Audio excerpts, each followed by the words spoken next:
Hello and congratulations on getting access to this video course on how to optimize your videos before making your YouTube videos live.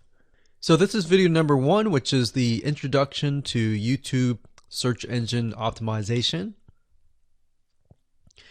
So I want to first start out by saying the goal is to focus on doing the right amount of keyword research and video file automation before actually uploading any of it to YouTube. So essentially this is all about what most people forget about doing before making their YouTube video live.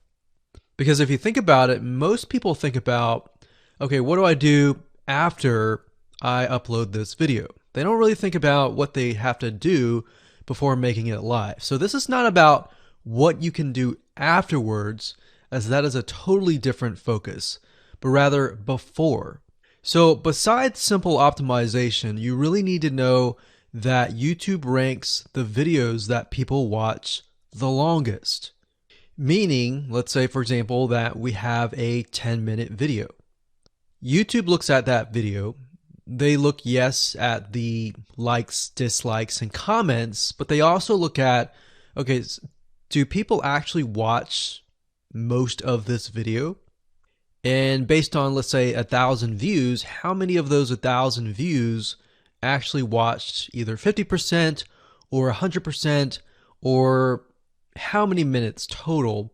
1,000 times how many minutes was watched. So they really look at how long people watch the videos as a whole. Meaning the more viewers and the longer that they watch, that will get you ranked up further and further up. So instead of focusing on, spammy tactics, tons of backlinks, and all of that, our goal here is to really focus on the user experience. So what I want to do now is give you a quick overview of what's inside this video course. This is, of course, video number 1. Video number 2 is going to be about competitive research, or in other words, researching your competitors to kind of get a better idea of why YouTube is ranking those videos. Video number 3, we'll talk about highly searched keyword terms and how you can find those for your product or service or whatever you're trying to promote. Video number 4, we'll talk about your title and your description. Video number 5, we'll talk about video file optimization. So we're going to optimize the actual file because each file has essentially information in it. And of course, video number 6, we'll talk about why your thumbnail is important and how to make it professional and good looking. And video number 7, we'll talk about video length and why that matters. We talked briefly about it just now, but I'm going to dive in deeper in that video. And of course, last but not least, I'm going to give you a secret tip on how to outrank your competitors in video number 8. So before we get started, I want to talk about what you need to have in hand. You're definitely going to need your product or service and an idea of the niche that you're targeting. You also need to have a video that is ready to be uploaded. And with that said, let's move on to video number 2. Hello and welcome back. This is video number 2. So let's talk about competitive research. You see, the best way to understand how you can rank better is to know what is already ranking in your niche or your market. So what we want to do here is we want to analyze the videos that are on the top. And I want you to specifically look at what titles, what descriptions are they using, and what thumbnails are they using that are eye-catching. And what is the user experience like when you click through those videos? So let's go ahead and do some competitive research. So for the sake of making sure that we find YouTube videos that actually relate to promoting a product, what I want to do now is just to pick a product out of the blue and let's take a look at YouTube. So one product that I've been using for a while now, which has been really, really awesome, is called the Instant Pot. It's basically a pressure cooker that cooks food at a really fast rate. So what we're going to do is we're going to hop on over to youtube.com and we're going to type in Instant Pot and see what we get. So I'm not going to click enter just yet because I'm interested in getting an idea of what kind of potential keywords that we could rank on, or what potential videos that we can create.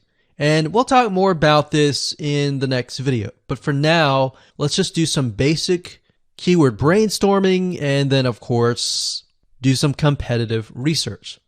So Instant Pot, we got Instant Pot recipes, we got Instant Pot ribs, Instant Pot roast.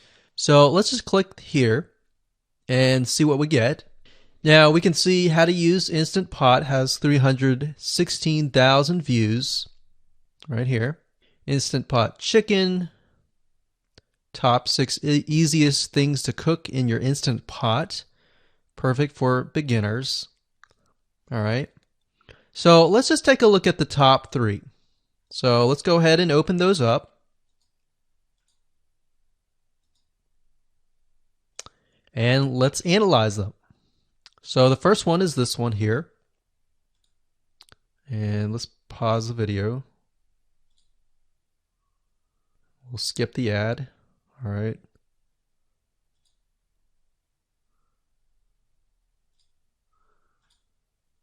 Okay, so how to use the Instant Pot 101 for beginners. So if we think about the type of audience that the Instant Pot attracts, it attracts somebody who has a busy life, who may be a beginner at cooking and just wants a quick and easy meal done fast. So we can see that. So one thing that I like to do is I like to copy the titles to Notepad. Just kind of get an idea of what we're dealing with. So that's the title. Looks like she's promoting an Amazon affiliate link. We can see that here, Amazon.to. We've got Instant Pot hacks, Instant Pot yogurt, and all that. So what she's doing, it's very funny, but she may not realize she's doing this, but what she's using is a method called siloing. And she's basically telling YouTube, hey, not only do I have this video on Instant Pot, I've got Instant Pot hacks, yogurt, recipes, and other recipes. So let's just copy that in here. So that's video number 1. So we're going to rank it from video 1, video 2, and video 3. Let's scroll down a bit. We've got 373 comments. I will say when it comes to YouTube, they're looking for engagement. So comments is good, likes are good, even dislikes are good as well. Even though dislikes are bad from a human standpoint, it tells YouTube that there is engagement. All right. So sometimes we're going to be able to view, we can't do it here, but sometimes you'll actually be able to view more data. But for now, you can't hear. Now, we can actually dig deeper if we want to. So let's just take a look at Natural Brittany's YouTube channel. Because when you're doing competitive research on YouTube, it's not just that particular video. It's actually the whole YouTube channel as a whole. The authority that that channel holds. So she has 116,000 subscribers. Click on the videos. She has a good amount of videos that talk about anything, looks like from cooking, from budgeting, from grocery, a lot of very similar videos. So let's scroll down. And now let's go ahead and take a look at the second highest ranking video. So if we go back over to here, and this is the Instant Pot chicken cook with me, meal planning, meal prepping, Sunday setup. So let's go here, take a look.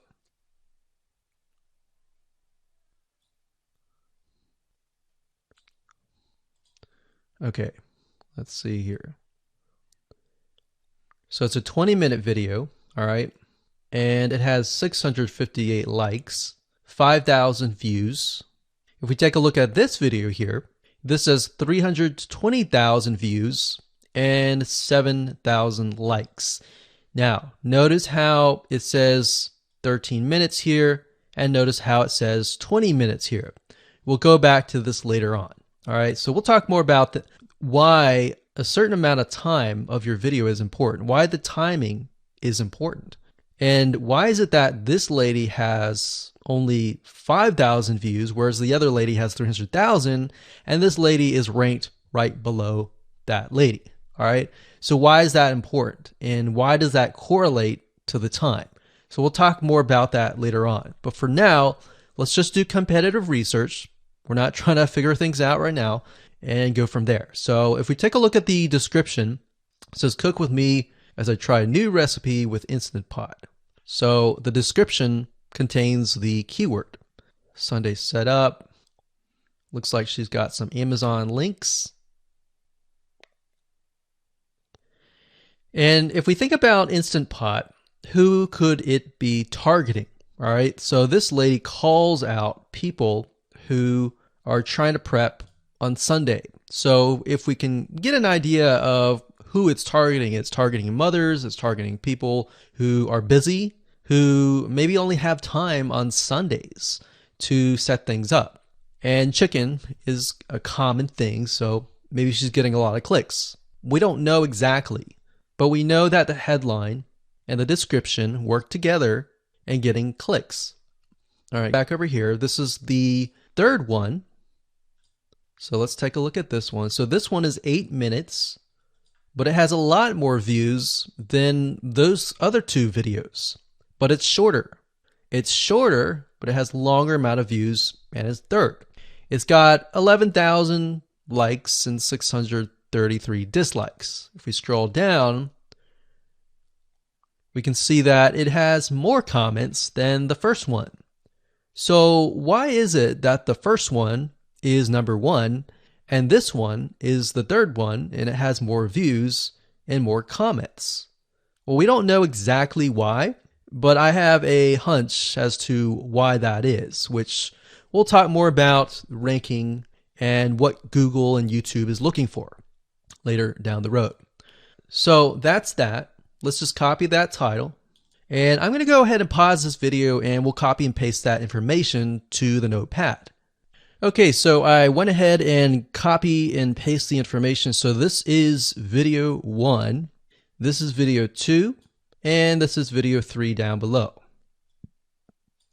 So let me make this bigger so we have this information. So as we're kind of analyzing the competitor, we want to save this for later, but can you kind of see a similarity here? So this is calling out the target audience. This is calling out the people who are busy, essentially.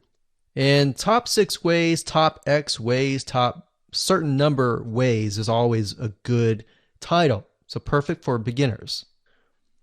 So if you can imagine, we already see that this title has beginners. This one's calling out perfect for beginners. And this one essentially is calling out people who are busy. So it's a target audience. So that's key.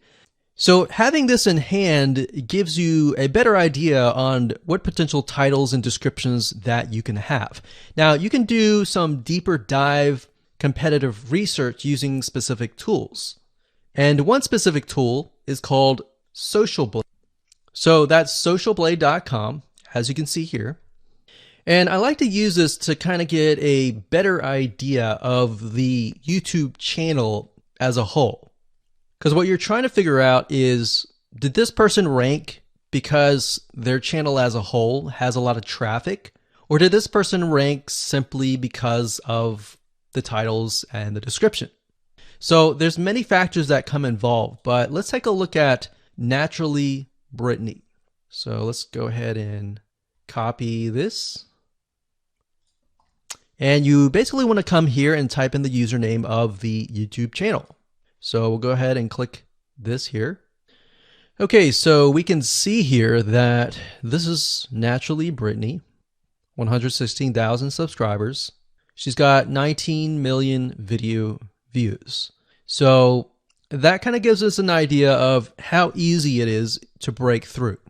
Is it easy? Is it going to take a little bit work or what? So let's just go ahead and open her up, and let's do the same thing with the other videos. So this one is marriage and motherhood. We got that here. So she has 7 million video views. So it's about half of what we saw earlier. And this one is called Six Sisters Stuff. And this one has about 9 million video views.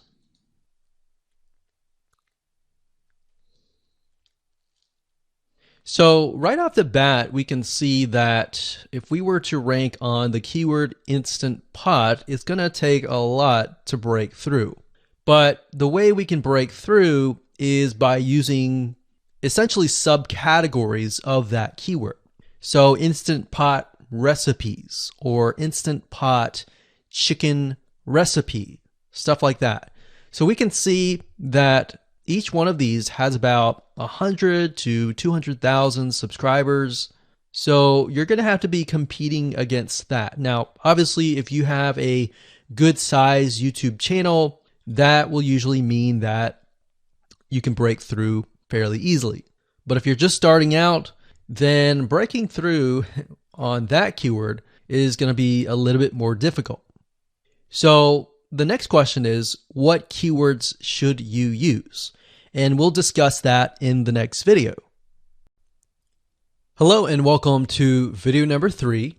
Let's talk about highly searched keyword terms and how you can figure out what your main keyword is going to be, what your sub keywords are going to be.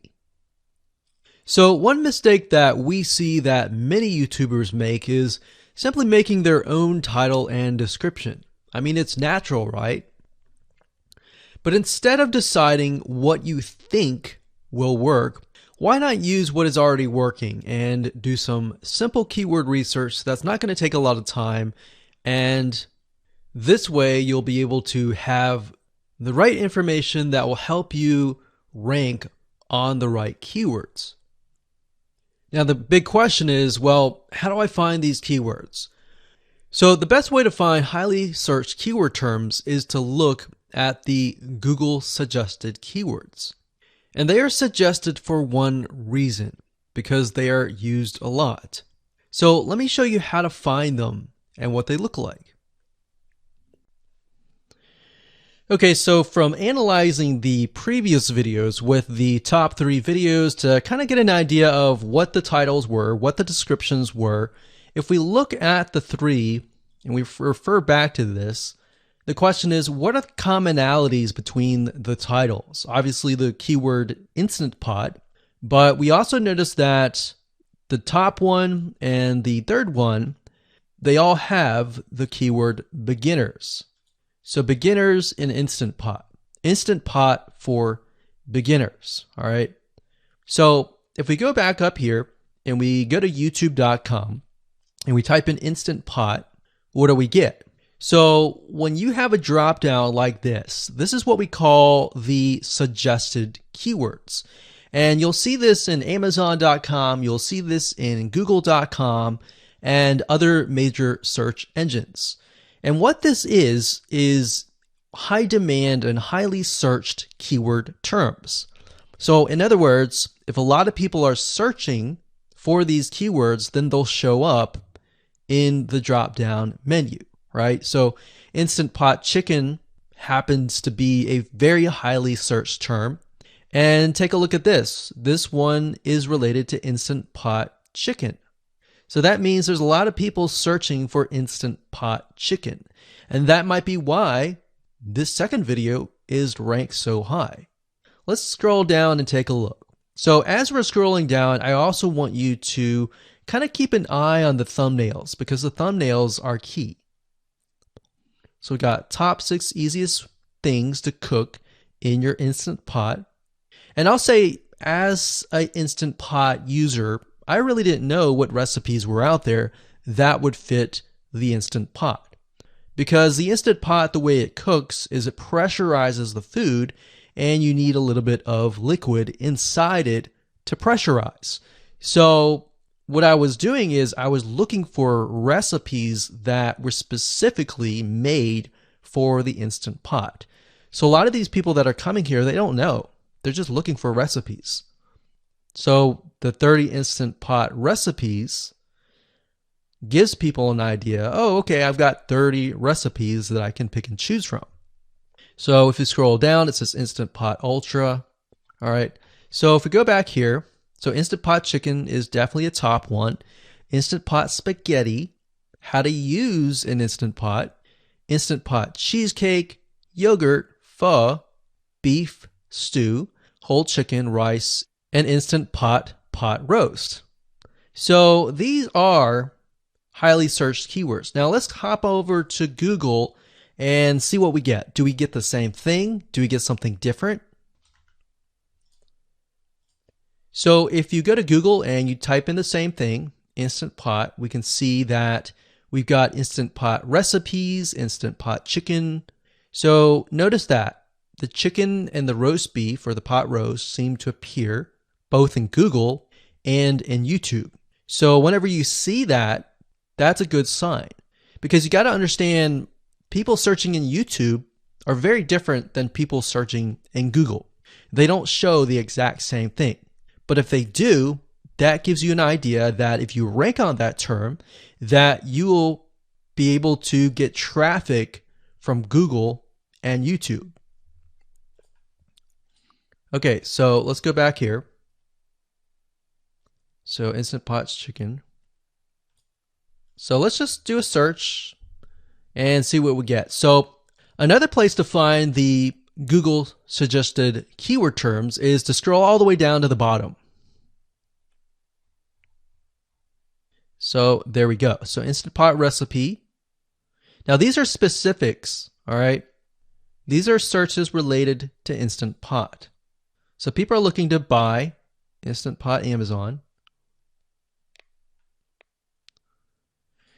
So let's just type in Instant Pot chicken and see what else we get. So if you notice, when we type Instant Pot chicken, it gives you a more detailed view of the other keywords that are related. So for example, Instant Pot chicken recipes, chicken and rice, chicken noodle soup, chicken thighs, chicken bog, chicken breast recipes, chicken wings, and chicken and dumplings. So let's go over here and see what we get. So Instant Pot chicken recipe, wings, noodle, biryani, thighs. So a lot of these are actually appearing that are the same. Okay, so moving on here, we've got Instant Pot chicken. Now let's take a look at what we have here. So what I would do is I would do the same thing, the competitive research. Now, if you notice here, the Six Sisters stuff, it's a different video, but it's a similar video. Now this video is different. This lady is the same. And that's another thing. So if you rank high on the main keyword, then you could potentially rank on the other smaller keywords as well. So that gives you an idea that of what content to create and what keywords to target. So we could potentially make it about Instant Pot chicken. And what I would do is go back here. Let's say we want to title it the Instant Pot chicken. What I would do is I would scroll here and take a look at questions people are asking. So how do I cook chicken and potatoes in Instant Pot? How long does it take to cook chicken pot, Instant Pot? We scroll down, and what I would do is grab these keywords. So I would grab these keywords.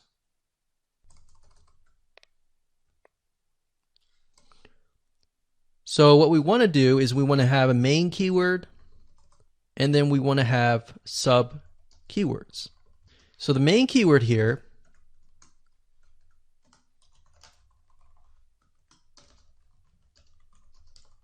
would be Instant Pot chicken.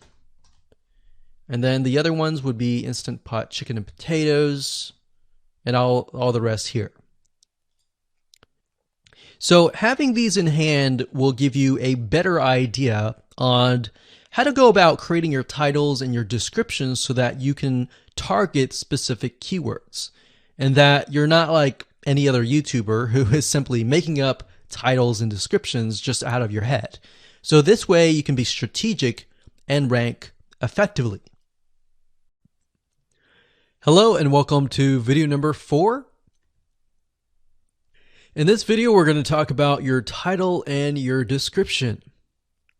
So let's take what you have gathered in the previous video and let me show you how to properly create your titles and descriptions.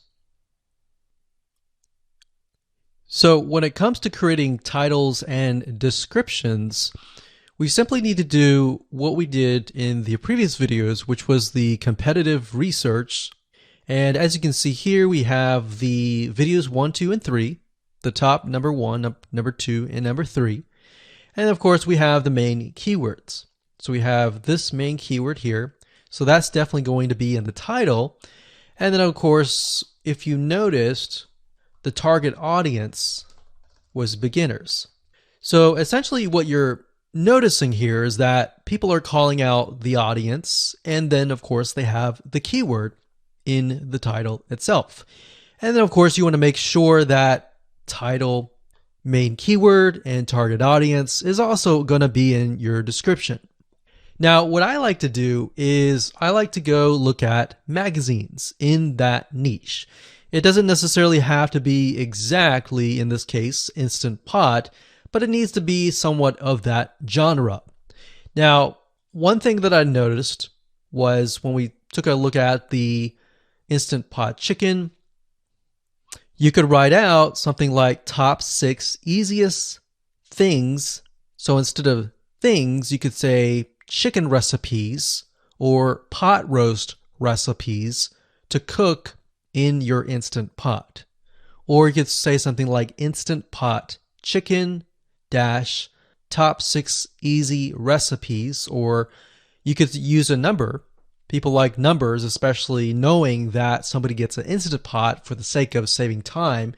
You could say top 6 easy chicken recipes that take less than 30 minutes. Now obviously that's a little bit long, so let's head on over to Google here. So like I said, I like to use magazines. Magazines do a great job in creating titles. So as you can see here, I typed in Instant Pot magazine, and to the right you'll notice that there's Instant Pot all-time recipes. So let's just go ahead and open that in a brand new window like so. So it looks like we have to pay, but let's just go ahead and click the free sample. So we can see Instant Pot's all-time best recipes.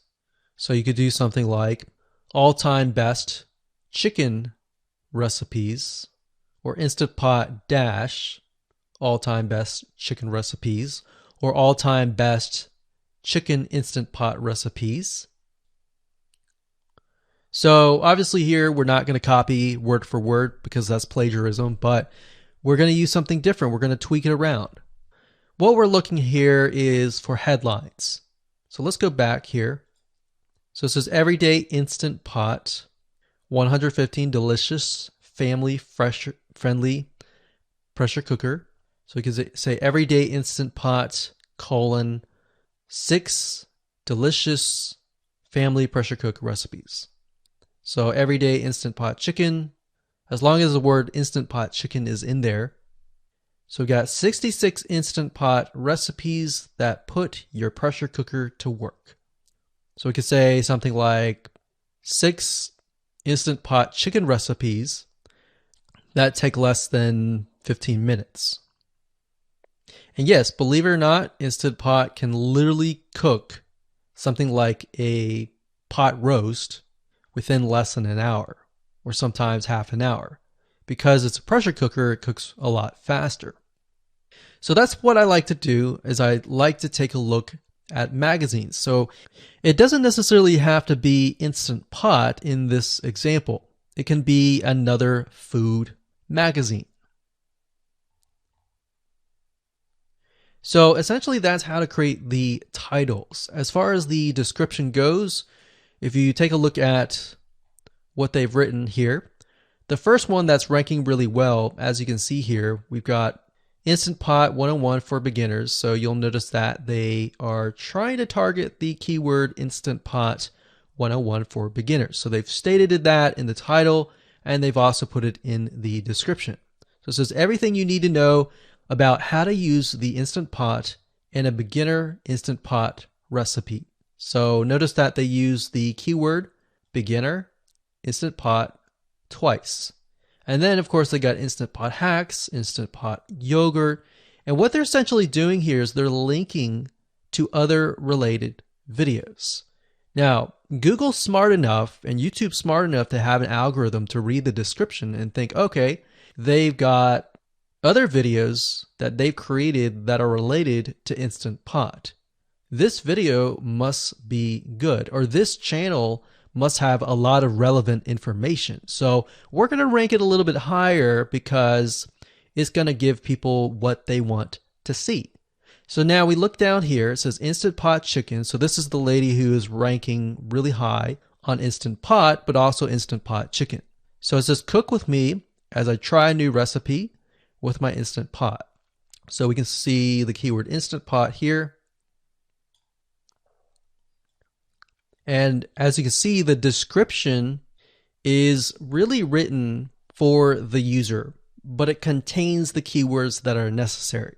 So you don't need to write something like Instant Pot chicken or something that's just a bunch of garbled information.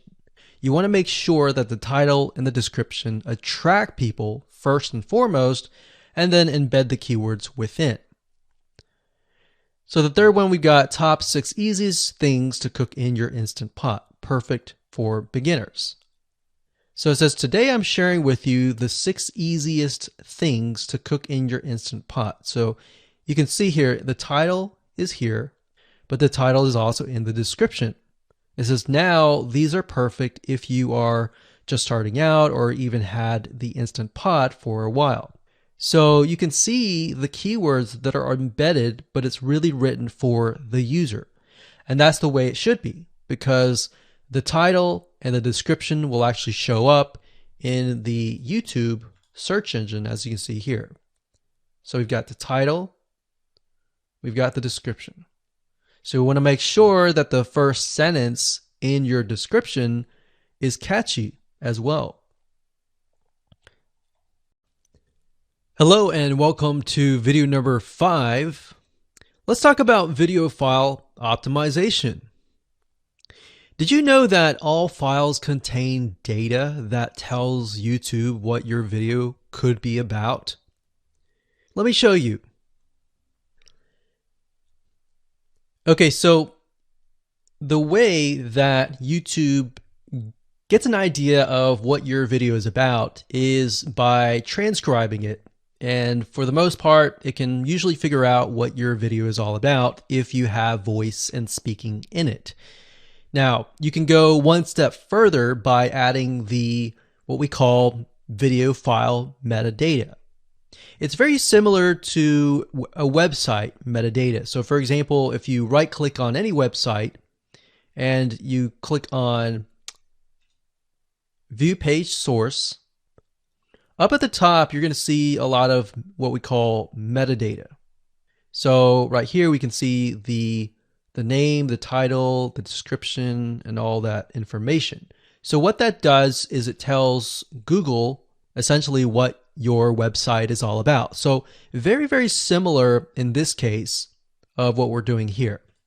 So what we're doing here is we are taking the video file that you have created and embedding it with more information. So besides the title and description, YouTube will be able to read the metadata inside of your video. So it'll make a little bit more sense when I show it to you. Now, it's really hard to find software out there that allows you to embed metadata except for a few.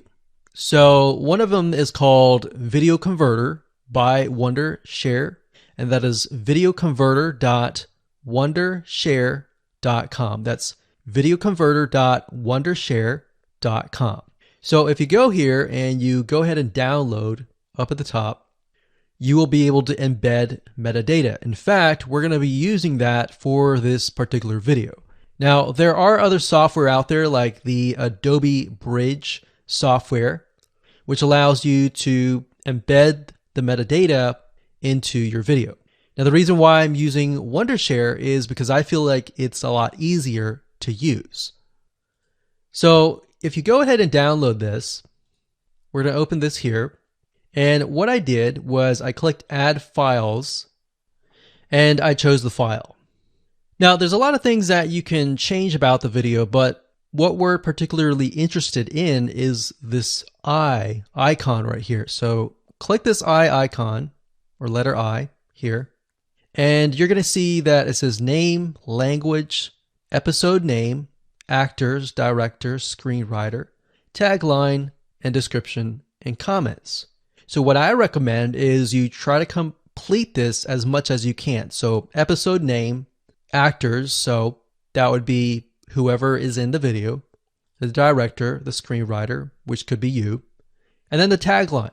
What I would do is the tagline be your title, and then the description be your description. So whatever you're going to upload to YouTube, put this as a title and put this as a description. And then for comments, I would put something like keywords. And all you have to do is click save, convert it, and done. That's the reason why we're using Video Converter, because it's just so much easier. With Adobe Bridge, it's easy too, but there's a lot of more options and very easy to get confused. So once you're done with that, you save the video. Your video has the metadata inside of it, and all you have to do is simply upload it to YouTube, and that's it. Hello and welcome back. This is video number 6. Let's talk about your thumbnail and why that is important. You see, since our goal is to get more clicks or more views to your YouTube video, we have to rely on attracting viewers. So if you think about it, the thumbnail is the first thing people see as they are scanning to find what interests them the most. So in other words, if you think about it, if you go to youtube.com and you type in a keyword, you're going to see all the results with thumbnails, the titles, the descriptions, and all of that. So that's the first thing that they see. So let's discuss what your thumbnail should contain and what's working in your market and how to figure that out. So when it comes to having a thumbnail, you want to make sure that it is eye-catching, meaning it shows somebody what they want. So if Instant Pot Chicken is your main keyword, you want to make sure that your thumbnail has something in it that entices them. So it's good to have the keyword or the title in it. So you can see right now the way YouTube works is they have an initial title or an initial thumbnail, and then after that you can see motion. So if I put my mouse over it, you can actually see part of the video, which makes it a lot more engaging. So as we scroll down, the initial thumbnail that this woman uses is the Instant Pot, and then this one here, it says Instant Pot recipes, so Instant Pot. So we can see the ones at the top definitely have the Instant Pot in it, or a word that's chicken, or a picture that has chicken in it. So it fits the keyword. Now, if you're not a professional, thumbnail artist or anything like that, there are different sites that you can use to get these created. Now, bear in mind that you never want to use a thumbnail that is clickbaity or that lies to somebody, because if they click on it and then the video is nothing like the thumbnail, then guess what? You might get tons and tons of clicks and perhaps views, but you're not going to get people watching your video, which is very, very important, which we'll discuss in the future videos. But for now, there are different elements that you need. So what I recommend is you go to a site called creativemarket.com. That's creativemarket.com. There are other sites like graphicriver.net, but over time we've realized Creative Market has a lot of really good designs. So what we can do here is in the search box, we're going to type in YouTube thumbnail. And we're looking specifically for templates that we can use for the thumbnail. So it says YouTube thumbnail pack. Let's go ahead and open that. There's one here. There are end cards, but that's a little bit different. That basically comes at the very end of your video. So we got urban thumbnails, different types of thumbnails. But the reason why I like Creative Market is buying templates for specifically YouTube thumbnails is going to make your life a lot more easier, especially if you can make it professional. The more professional it looks, the more professional your viewers will click through. So if we click on this, we can kind of get an idea of what we're dealing with.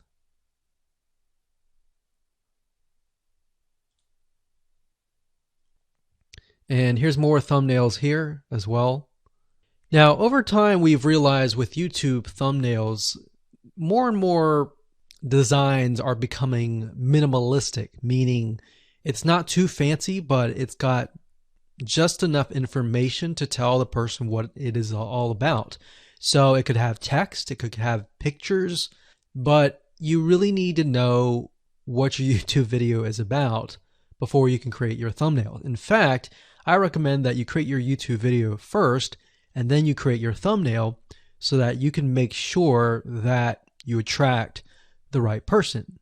Now, what we found a little bit of a technique is to create a thumbnail that is related to essentially the end, meaning if you're creating an Instant Pot chicken recipe, you might want to show the chicken already cooked.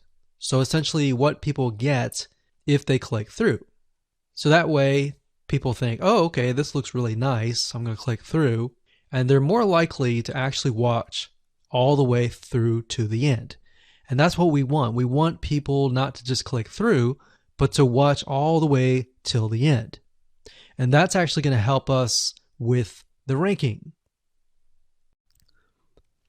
Hello and welcome to video number 7. Let's talk about video length in more depth. So the big question is, how long should your video be? While yes, most folks have said that your video should be short due to attention span, and that's something that we've talked about in the past, and that definitely worked in the past, and that still is true that people's attention span are short. But today, in terms of YouTube, your video length should be longer, and here's why. Did you know that YouTube ranks your video based on how many minutes your viewer watches? We talked briefly about this in video number 1, but I want to talk about why that is the case. Statistically speaking, most people that we have found, based on statistics that we have seen in YouTube, most people watch about 50% of a video. Even the people that are interested in a video, they watch 50% of a video.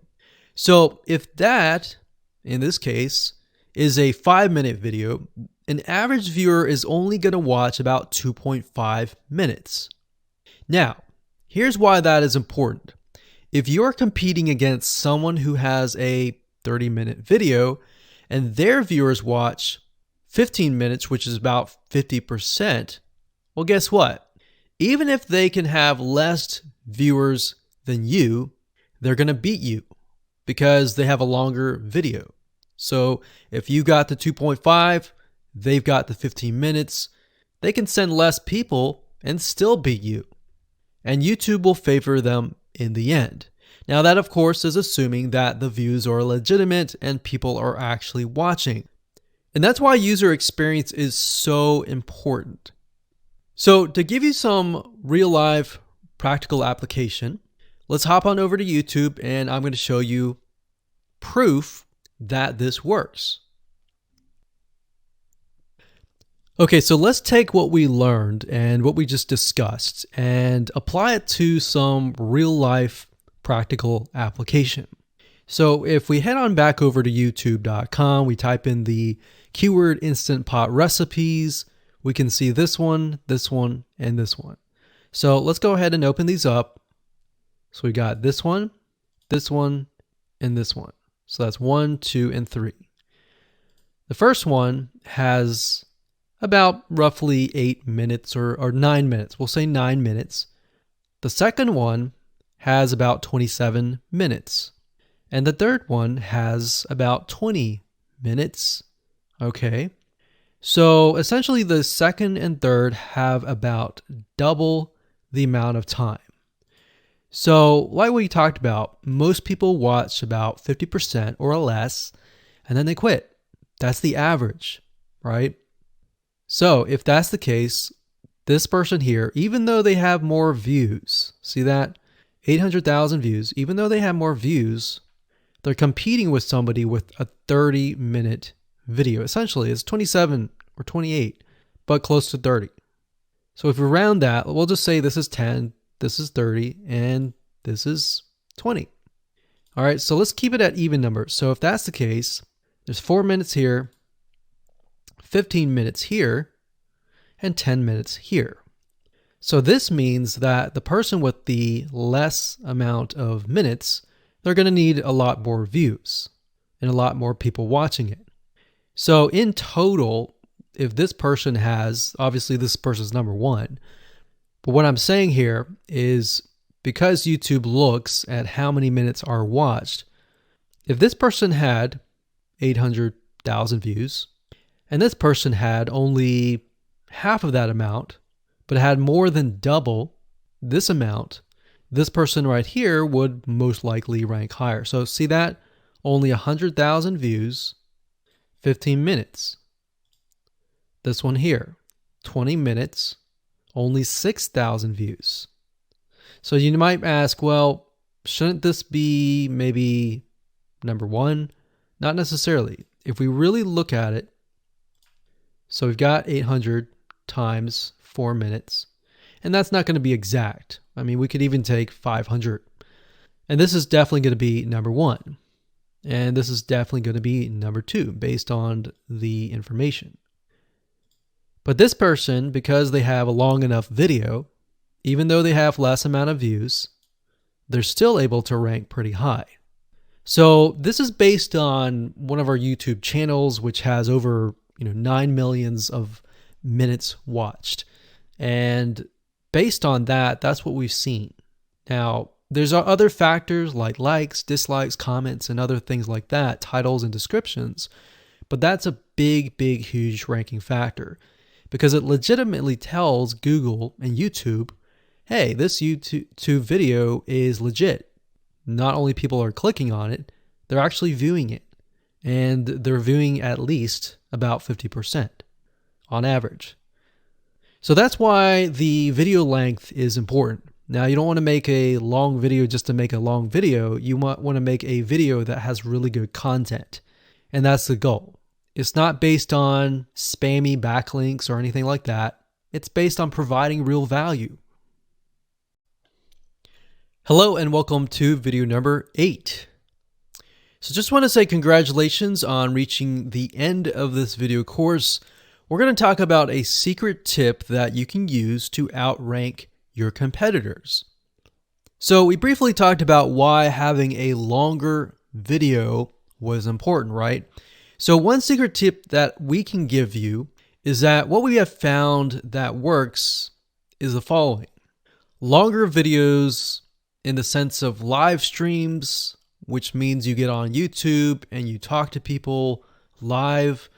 You have webinar replays and videos where people expect them to be longer. So in other words, people are expecting these to be longer. If you make a normal video that people expect to be 5 minutes and you make it an hour, then you're not really going to hit that 50%. But when you have a live stream or a webinar replay, usually people typically expect it to be at least 1 hour. So because people expect it to be 1 hour or longer, they expect to take time out of their busy schedule to actually watch your longer video. And what we found is these work really well compared to the average video. So let's discuss what you need to do in terms of software or even web applications that you need to create live streams and webinar replays. So in order to create a YouTube live stream, you're going to need to have a broadcasting software. There are many. You can go to YouTube and type in live stream, how to set it up, and there's a lot of videos on that. But this is one particular one that we have used and that has worked really, really well for us. It's called Open Broadcaster Software, and it's free, best of all. And that is located at obsproject.com. So as you can see here, there is versions for Windows, Mac, and Linux. So it's simply as easy as downloading and you can start streaming. So the reason why you need this software is basically what it does is it connects to the YouTube live stream system. And when you're ready, you click record and you're good to go. Now, I'm not going to go in depth on how to use this product just simply because there are so many different options and so many different ways of using it. Now, like I said, the tip is when outranking your competitors to have longer views. This is good for kind of a face-to-face talking head type long video. Now, if you want to use a camera, you can do that. If you want to do something like screen capture, meaning you're going to show your screen, then you're going to want to use something like GoToWebinar. And you can go to gotomeeting.com/webinar to do that. Another tool that we have used, which as of now, it is free, and who knows, it could change. So GoToWebinar does cost money, but it's a nice way to kind of engage with people. So this is the route that I would go if you are engaging with people. If you're not engaging with people and you're simply doing screen capture, there is a tool called Use Loom. Let me show it to you. So useloom.com. Loom is essentially a Chrome plugin, and what it does is it allows you to record your screen. It's super easy to use. In fact, it's super, super fast. It's so fast that you can literally start recording, and within seconds when you're done, you'll have the video in hand. And you can download the actual video file to your computer really fast. So those are the three options that I would go to, and really depends on the avenue that you want to take. So like I said, create a longer video, but just don't create any content. Make sure that the content is valuable, because you want to make sure that people watch all the way through, or if not, watch at least 50%.